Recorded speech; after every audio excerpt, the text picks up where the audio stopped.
For the presentation today, I want to take kind of a deep dive look at the decision on where the surrender location took place and consider why that site was chosen over some other possibilities. I want to look at what some of those other possibilities are so that we can rule them out as effective or say, yeah, no, that could have been a choice. I wonder why they picked this one.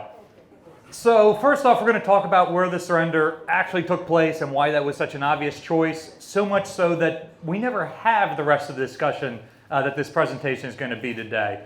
As far as I know, nobody ever questions it. We're going to talk about whether a landside site would have been better, whether it had to be on a battleship, and if it did have to be on a battleship, why wasn't New Jersey chosen?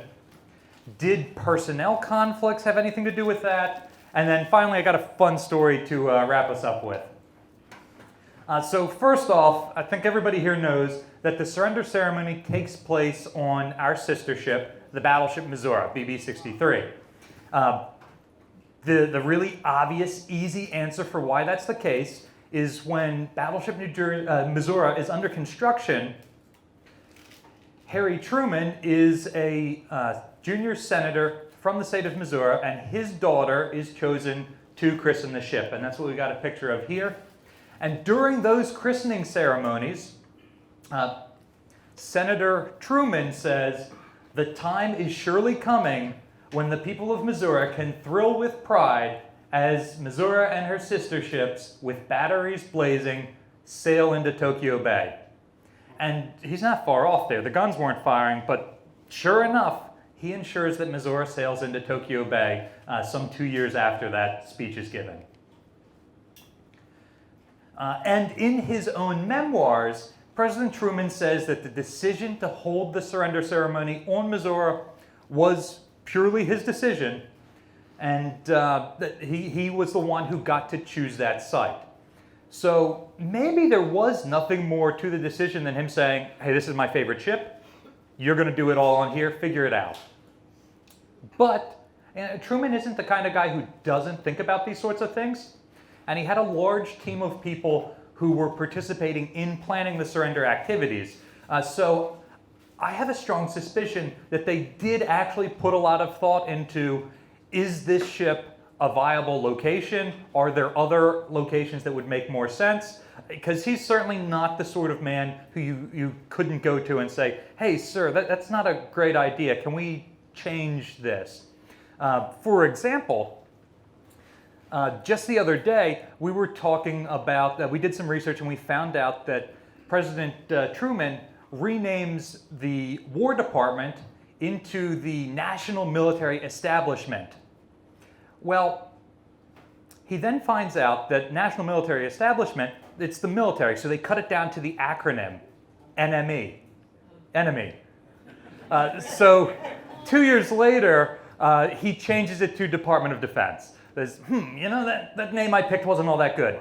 So the man can have his mind changed. So if he chose a site and then everybody was like, no, sir, there's not enough room there for that, he could have been talked out of it. So I have to imagine that those sorts of discussions do take place.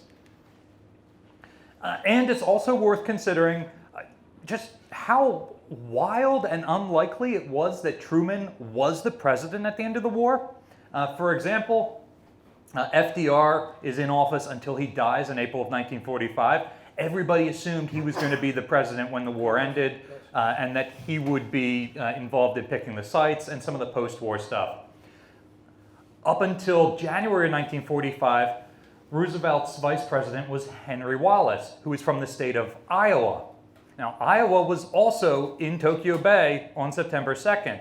So there is an alternate reality out there that is not very different than the one we live in, where President Wallace, after Roosevelt dies, says, we're going to hold this on Iowa, my home state ship, instead of Missouri, this random senator's home state ship.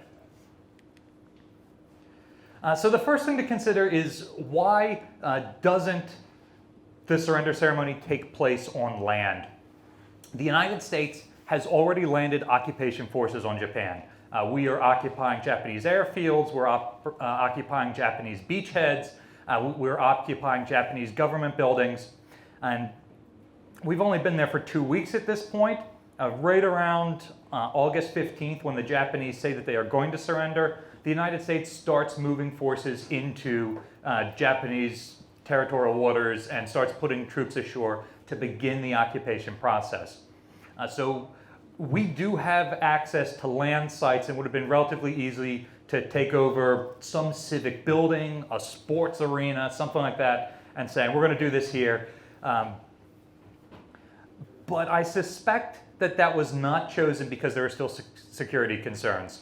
There was a concern, especially based on the Japanese conduct at the end of the war, with launching suicide attacks, both with personnel, vessels, and aircraft, that any of these, what we would have considered fanatical defenders, might still launch an attack. They might launch some sort of suicide attack, and if it isn't a land base, then American folks are coming in on a boat and then driving there, or they're coming in, landing at an airfield, and they're driving there. And that introduces a tremendous amount of risk in protecting some of these huge officials, folks like Douglas MacArthur, Chester Nimitz, all the other foreign dignitaries that participate in getting to that land site. So it does make sense to use an American facility that we already have on major lockdown. So then the next question is, we don't quite have Japan locked down yet. We've only had troops ashore for a little bit over a week, maybe 2 weeks at most, depending on the area. Why do we have to hold it near Japan at all? We've captured other Japanese home territory.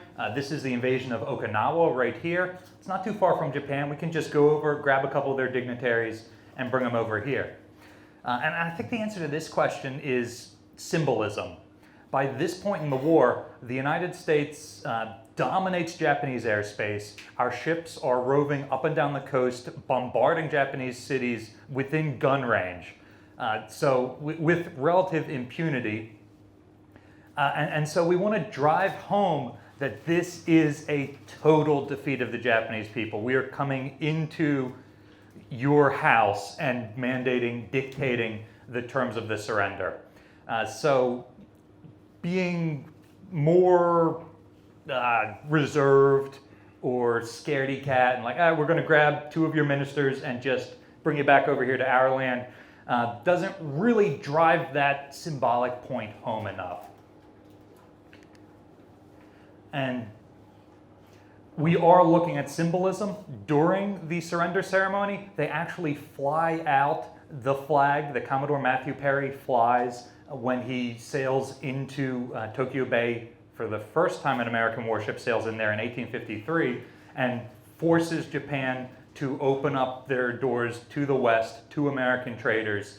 And there is a lot of thought at this time that the United States is doing this again. We are sailing another fleet of ships into Japanese waters, and we are dictating another treaty with the Japanese because of our military might. And so that's definitely something that we know that they're thinking about at the time, because somebody goes through the trouble of getting that flag and flying it out there to be hung on Missouri. So if we're going to do the symbolic thing, we're going to do it in Tokyo Bay, in very much the same spot where Commodore Perry first went. That means we're going to do it on a ship. That makes perfect sense to me. These are some of the cruiser-sized ships that are in Tokyo Bay on that day. Notice most of these ships have relatively high hull numbers. They're also, by and large, on the smaller size for cruisers. None of these ships are particularly well decorated. San Diego might be the exception there. Quincy also, but they're kind of on the smaller side. If you want your most decorated cruiser, then that would be San Francisco over here, and she's not present during the ceremony. So really, I don't think any of the cruisers were large enough or decorated enough to be an appropriate host site. And if the cruisers don't fit that description, then realistically, Your destroyers, your submarines, your landing crafts, your smaller type of vessels really don't fit that description. If you want to make this a big visual thing, you want it to be on a capital ship, right? So carriers, this is a carrier war. Carriers have dominated the war. Here's our list of aircraft carriers that are in Tokyo Bay. These are all light carriers or escort carriers. They are extremely small compared to like a World War II era fleet carrier like Intrepid that is the size of this ship, roughly the same length, has a lot of space. We're not bringing our big, powerful carriers into Tokyo Bay. They are completely vulnerable. They can't do air operations inside the bay. They have to be at sea, underway, to generate enough wind over the flight deck that they can launch aircraft. And even though we decide we're not going to do this on land, there is still a lot of concern that the Japanese are going to launch some sort of surprise attack, whether it is a condoned national effort to do that, or if it's just a couple of dissidents who don't want to surrender. So there was some serious concern about this. And so none of the large carriers sail into Tokyo Bay that day. It is very much smaller carriers. The one on screen here is, I think it's Calpen's. She is built right here in Camden on the hull of a light cruiser, a 10,000-ton light cruiser. So she's about 300 feet shorter than New Jersey. Much like the cruisers aren't really big enough or impressive enough to hold this ceremony. None of these ships that are actually in Tokyo Bay are either. Here we've got USS Enterprise. She earns 20 battle stars during World War II. That's a record for a single war that has never been met and likely will never be met again. She is the most decorated ship in the fleet right now. She held the line in the Pacific since day one. Her aircraft were involved in the attack on Pearl Harbor. She fights in 4 out of the 5 carrier battles. Like, she is the ship. She's a favorite of Halsey's. But you see this picture here. That is damage she takes from a Japanese aircraft shortly before the surrender. So she is still on the west coast of the United States receiving repairs. She's not available to be used as a surrender ship.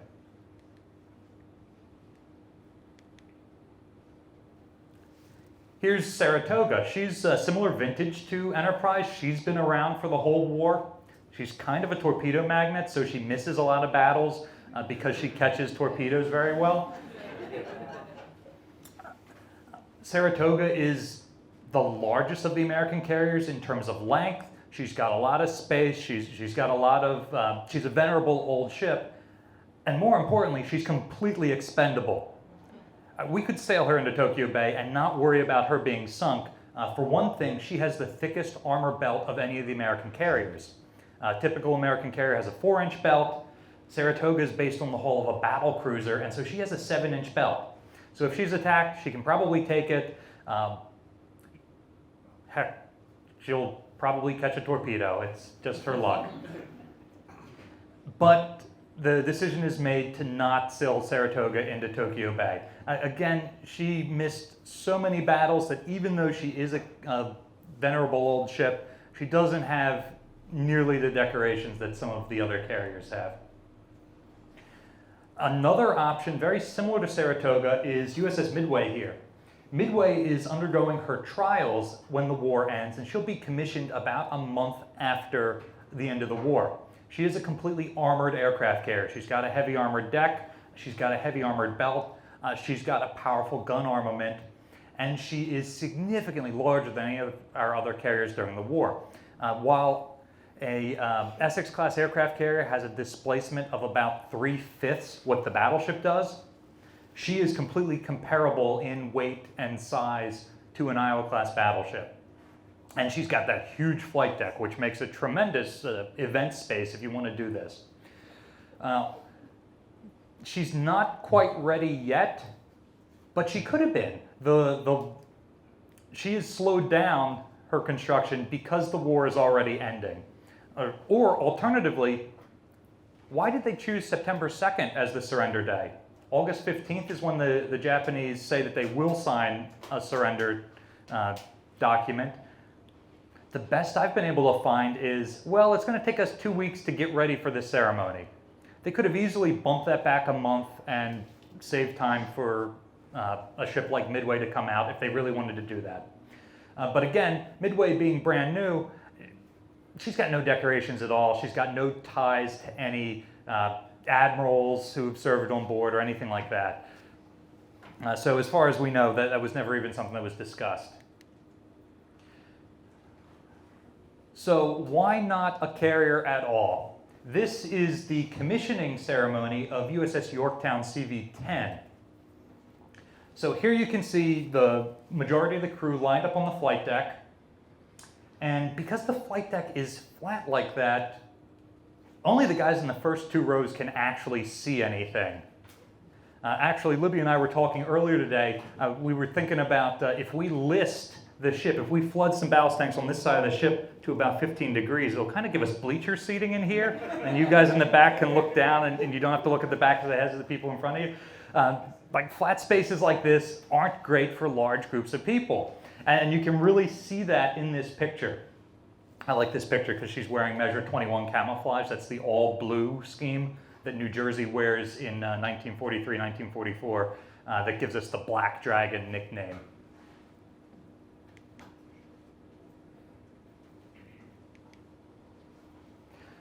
So here's a really great picture of Missoura's superstructure on the day of the surrender events. Notice it is very different from Yorktown. It is not a flat deck. The way the superstructure is stacked in tiers like that kind of lends it to a bleacher atmosphere. And you've got all these spaces for camera guys and the ship's crew and random visitors that are on board the ship and everybody else to be able to see the ceremony very well. Again, here's another view. You can see they've got the turrets rotated. You can see that there are folks all over the deck of this ship, and many of them have those higher viewing positions where they can actually see what's going on. There's just another picture of her with the destroyer coming alongside, bringing the Japanese delegation. So it really makes sense to do this on a battleship, right? It's a big capital ship. It's got that space for everybody. It's got space to bring on the flag staffs of all these important dignitaries that are coming. It's got the space for people to view from. And World War II is a battleship war. It's a carrier war to a certain degree, but it is still a battleship war. This is the United States entering World War II, obviously a very battleship-heavy day. Here's the very first day of the war, September 1st, 1939, with the German battleship Schleswig-Holstein bombarding Polish fortifications to begin World War II. So it's completely fitting that World War II begins with battleships, no matter how you think about it. Battleships participate in every campaign in the war, and then it ends with a battleship. Right here's my list of the battleships that happen to be in Tokyo Bay on that day. My personal favorite here is West Virginia, which is the one pictured. West Virginia is sunk during the attack on Pearl Harbor, and she's raised and she is rebuilt, modernized. She participates in the Battle of Suragawa Strait, and her gunnery is deadly effective during that engagement. She participates in the sinking of multiple Japanese warships. And then she, alone of the 8 Pearl Harbor battleships, is chosen to sail into Tokyo Bay on that morning. Likewise, you've got some Allied battleships. And this is an American war. The United States is participating to a much higher degree in the Pacific War than in Europe, where you've got a higher degree of European countries. So it kind of makes sense. This war started because the United States was attacked. We're going to discount British battleships like Duke of York or King George V and choose an American site. But you look at these ships, West Virginia, New Mexico, Idaho, Colorado, Mississippi, those are all significantly older battleships. They were all built in the 19-teens and 20s, and they're by and large 300 feet shorter than New Jersey. So they are about the same length as those cruisers we saw earlier, or those Independence-class carriers. They run into the same sort of space issue that those sorts of ships have. And you really get that idea looking at West Virginia down here at the bottom, just how cramped that superstructure is. They rebuilt her with a very similar superstructure to what the Iowa-class battleships have, but whereas we've got these like long, beautiful lines, she looks like they just crushed an accordion together to make it all work. There just isn't the kind of room on these smaller sorts of battleships. America's most decorated battleship during World War II is North Carolina. She earns 15 battle stars. Now, interestingly, at this time, she's only been awarded 13. It's not until she's turned into a museum and the museum puts in an effort saying, hey, she participated in these campaigns as well, where are our missing battle stars, that she gets the proper credit that she deserves. That happens, I think, sometime in the 70s or 80s. So much like our talk first thing this morning about the Navy just forgot or somehow misplaced Purple Hearts for the crew of Dorado, that is something that happens. And it is something that is correctable. And just some museum staff from Wilmington, North Carolina were able to correct it for North Carolina's case. Now, North Carolina isn't involved in this at all. She has chosen to go and accept the surrender of Japanese forces in Brunei. So in addition to the end of the war and all the ships that are off of Japan, we've also sent out tons of ships to China, Korea, what is now Taiwan, with what was then the Japanese colony of Formosa, to Indonesia, to Brunei, to all these places, so that they are accepting the surrenders of Japanese garrisons there. And I mean, it would have been just as easy to send Missouri to Brunei and bring North Carolina into Tokyo Bay, but that's not what was chosen. Now, New Jersey has a lot of pros to making her the surrender ship, even above her sister ship. In most ways, New Jersey and Missouri are absolutely identical, with BB-62 and BB-63. They are very similar ships, except that New Jersey is completed a year ahead of her sister. Missouri is the last American battleship that is finished.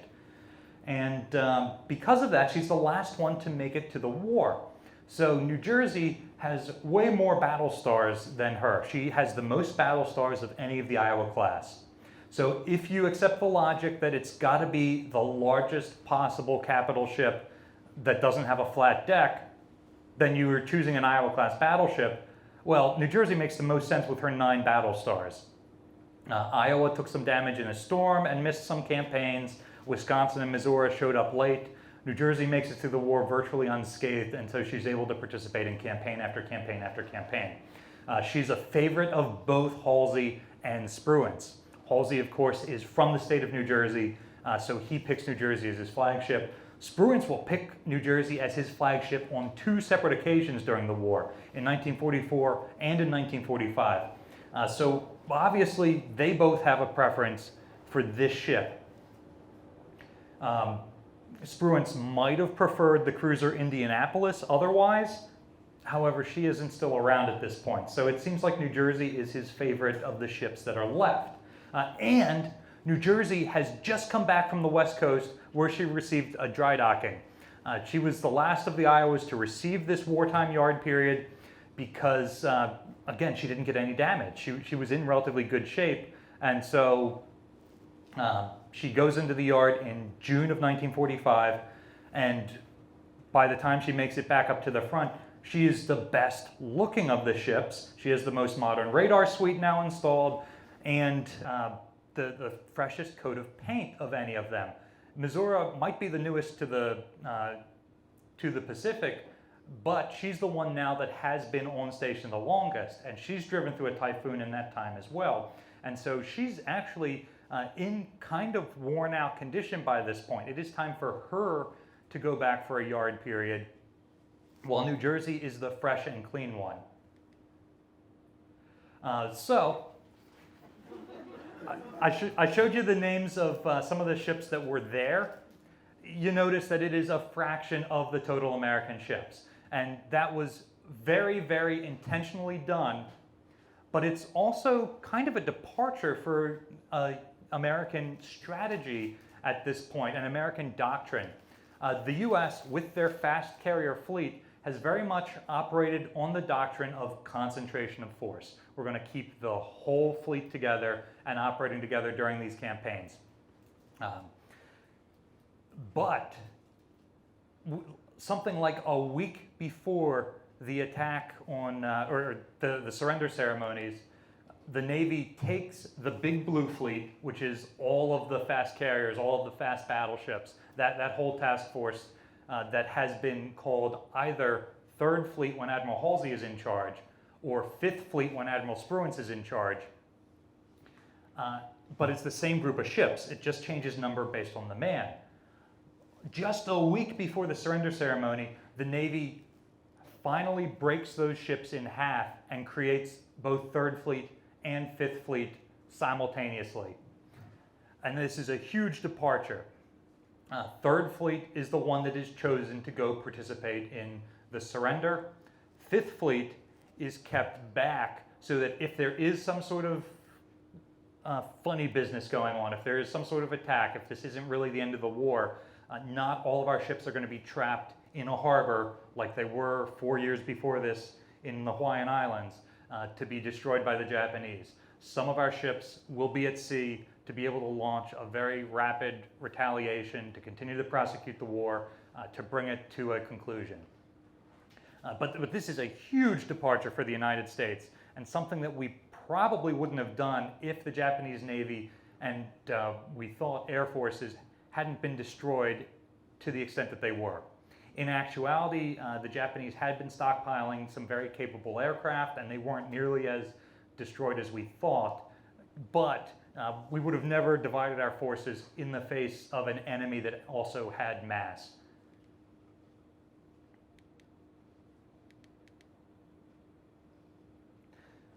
So where was New Jersey at that time? This picture shows Admiral Spruance on board Battleship New Jersey.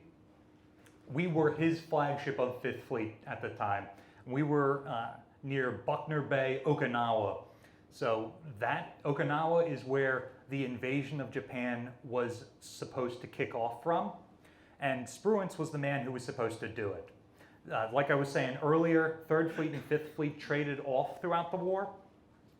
Halsey had just been in charge, and he was given the job to go and strike the Japanese home islands and weaken them up.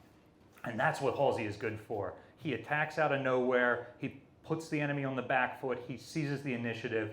Whatever complaints you have about Halsey and his performance during the war, that was something that he was really, really good at. And by this point, it seems like Nimitz and King and the other people making decisions have figured that out. They figured out his shortcomings and Spruance's shortcomings and figured out which one was better at which. And so they very intentionally have Halsey soften up the Japanese, come back, he's going to turn over command, and then Spruance, the one who does meticulous plans and thinking and those sorts of things. Spruance isn't the shoot from the hip guy, that's Halsey. So Spruance is supposed to be taking over the entire fleet and doing this invasion. Obviously with the Japanese surrender, this invasion isn't going to happen. But if something happens during the surrender ceremony, like some people thought might, then Spruance is still ready to go ahead with the plan. He's got these invasion forces in Okinawa. He's got half of the fleet, and he's ready to go in. Here's a list of Spruance's flagships during the war. Cruiser Northampton, she's sunk by now. Aircraft carrier Enterprise, she's back home getting kamikaze damage repaired. New Jersey, still around. Indianapolis has been sunk by this point. New Mexico, here's a picture of New Mexico getting hit by a kamikaze, so she's damaged as well. So the only one of Spruance's favorites of his flagships is New Jersey. And that's why he chooses New Jersey for the second time when he takes over the fleet. And it's kind of weird that in late August of 1945 that he is called out to take over part of the fleet while Halsey is still there. So let's take a look at these admirals who are actually at the surrender ceremony. Admiral Chester Nimitz, that one's a no-brainer, right? He has very much led the American strikes in the Central Pacific. He's got to be there. In fact, he's the one who's chosen to sign on behalf of the United States. Along with him is another submariner, Admiral Charles Lockwood. Lockwood and Nimitz served alongside each other for a while, and Lockwood was really the genius of the American submarine effort to blockade Japan that was successful. So Lockwood makes perfect sense. Halsey makes sense. He's the one that is in the public eye. He's the one that's going to, after the ceremony, give all the great clips to the news. So you have to have him there. I'm going to skip over Towers real quick. The two Shermans are both aviators. Both of them have worked with Nimitz. John S. McCain is Halsey's carrier admiral. Mick Carney is Halsey's chief of staff. He probably would not have been there as a rear admiral, except that he goes wherever Halsey goes. Admiral Shafroth there is the battleship admiral. He's taken over from the famous Willis Lee to command the battleship groups. So he is Halsey's battleship guy, much like McCain is his carrier guy. So wherever Halsey goes, those guys go too. Richmond Kelly Turner is the guy who launched most of the amphibious operations during the war, and also a good friend of Admiral Nimitz. He's actually buried alongside Nimitz in San Francisco. So him being there makes sense. And General Roy Geiger is the lone flag representative for the Marine Corps. The Pacific War obviously has a tremendous amount of Marine activity. So it's kind of interesting that of these 11 Navy Department admirals, that only one Marine is there. But Roy Geiger is sort of the neutral choice.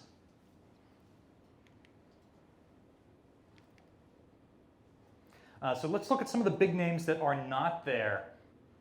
We'll start at the bottom. Howland Mad Smith. He hasn't made any friends during the war. He gets up in people's faces and yells at them. So when Nimitz is asked, who do you want to represent the Marines? He doesn't pick Smith because that's a personality problem. He's had issues with just about everybody on that list, especially Richmond Kelly Turner. So he's out, Geiger is in. Vice Admiral Oldendorf from 7th Fleet, he's a successful battleship commander. Vice Admiral Willis Lee, successful battleship commander. Admiral Lee, unfortunately, has died very shortly before the war ends, so he can't be there. It's interesting that our successful battleship commanders are not chosen to be there, but it's a carrier war. Likewise, conspicuously absent, Mark Mitcher is probably the best practitioner of carrier warfare. He is Spruance's carrier guy, much like McCain is Halsey's carrier guy. So because Spruance isn't there, Mitcher isn't there. Frank Fletcher is the carrier admiral who holds the line at the beginning of the war, but he's a surface warfare guy. So the other carrier admirals don't really love him because he's not an aviator. And he kind of gets sidelined mid-war. Thomas Kincaid of 7th Fleet, he and Halsey are having some major fights right now. So if Halsey's going to be on Missouri, Kincaid cannot be. And that brings us to Admiral Spruance.